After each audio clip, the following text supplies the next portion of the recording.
And we are live from Pinehurst. At this point tomorrow, the U.S. Open will be in full swing, right? It will be, somebody may have already essentially squandered their chances of winning the U.S. Open and their chance at money, money, money, money.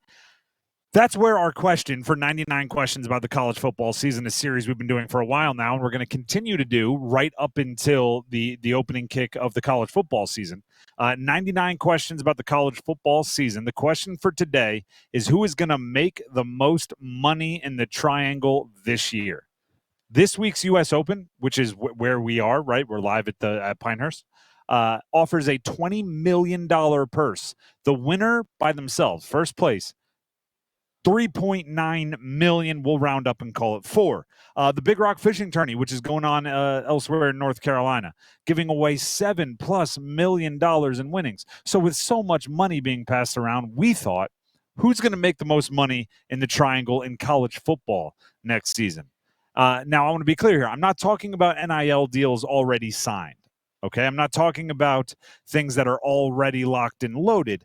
I'm talking about who will make the most in terms of like a we talk about somebody going into a contract year if they have an all-star season. Oh, they made themselves so much money. That's what I'm talking about, right? Their play can set themselves up for a boatload of future earnings with really the sky being the limit in college sports right now. So for the most part, seniors are going to be off the list, right? Unless you are going pro, in which case, if you play yourselves into a higher draft pick, which comes with obviously larger dollars, then you're right back on the list. Okay?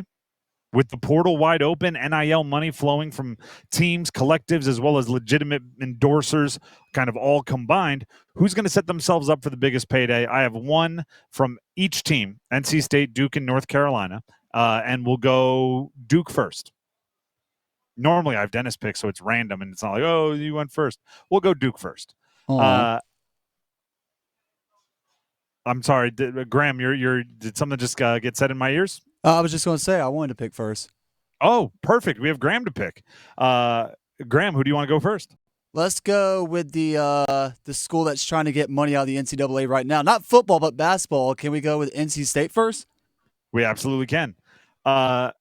Casey Concepcion is going to make himself so much money this year.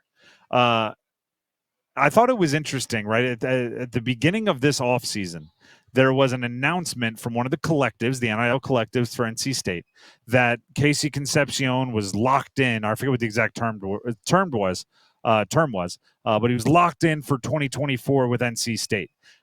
It was very clear that that number 2024 was in there, which means the agreement, the signing, I don't even know, contract. I have no idea how he was bound to NC State, but it did not apply to beyond 2024. Wide receivers in the portal can be picked up and dropped off in any offense. We've seen some of the best transfers across the league during the transfer portal era have been wide receivers. I'm thinking Jordan Addison. I'm thinking Jermaine Burton. I'm thinking of a few others.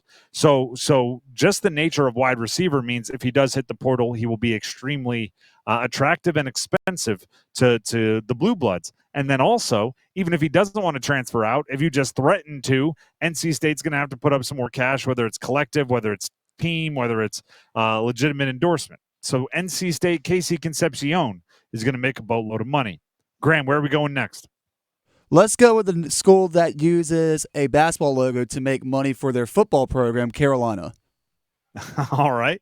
Omarion Hampton, right? I said seniors weren't eligible because were unlikely because they're going to not be back to make NIL money next year. I don't think Omarion Hampton's going to be back to make NIL money next year. I think how he plays this year is the difference between being maybe a second round draft pick in the NFL, or maybe a 6th rounder or later, or maybe even undrafted. All depends on how he plays this year.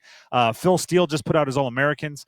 Phil Steele, legendary reporter covering college football, puts out the Phil Steele magazine. It used to be like a holiday when Phil Steele college football preview came out every year, put out his All-Americans. Omarion Hampton is a first-teamer.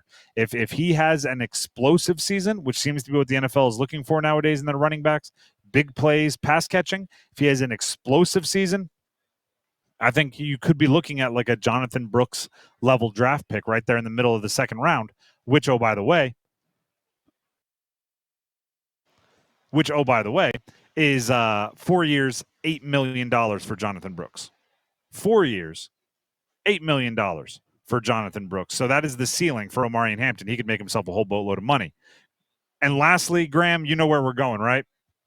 The school that probably costs the most money to get into. We're going to Duke, who I wanted to go with first, but Graham decided to have us go in a different direction. Malik Murphy, the transfer portal loves quarterbacks, and they don't discriminate against guys that transfer a lot. So the fact that Malik Murphy started at Texas, goes to Duke, if he has a big season at Duke and he doesn't like the way maybe the rest of the team is set up, or he wants to compete for a national championship and doesn't think Duke is there, or simply wants to cash in, there is a threat to transfer there, right? It is the nature of the beast. Every single player is going into a contract year, right? And what I mean by that is every single player kind of is in the same situation as a professional going into a contract year. The professional knows, hey, if I play well, it can carry me anywhere. I can go to a division rival. I can go to somewhere on the West Coast. I can go somewhere closer to home. I can go to the highest bidder because I'm going into a contract year. In college, with how wide open the portal is, with the NIL money flowing, seems like everybody is kind of in a contract year. So if you're Duke, Malik Murphy comes in, you know he has high aspirations. He has national championship aspirations. That's why he went to Texas, right? When he had those options, he did choose Texas. Now he goes to Duke. He may be somebody that's now interested in being part of a build and starting the Manny Diaz era and becoming a Duke legend. He also might be interested in rehabilitating some of his value, playing really, really well for 1 year at the quarterback spot, and then seeing if he can't jump back on that carousel and find somewhere else. So those three guys, I think, can make a ton of money this year. By the nature of the NFL being the place where you make the most money, Omarion Hampton, I'm putting in the number one spot. By the nature of KC Concepcion being what I think one of the best players in the country and somebody that had a ton of options in the portal last year, if he wanted to do so, that would be number two. And then Malik Murphy, bringing up the rear, as they say, although it's much more lucrative than the rear used to be for college sports. He ends up right there at number three.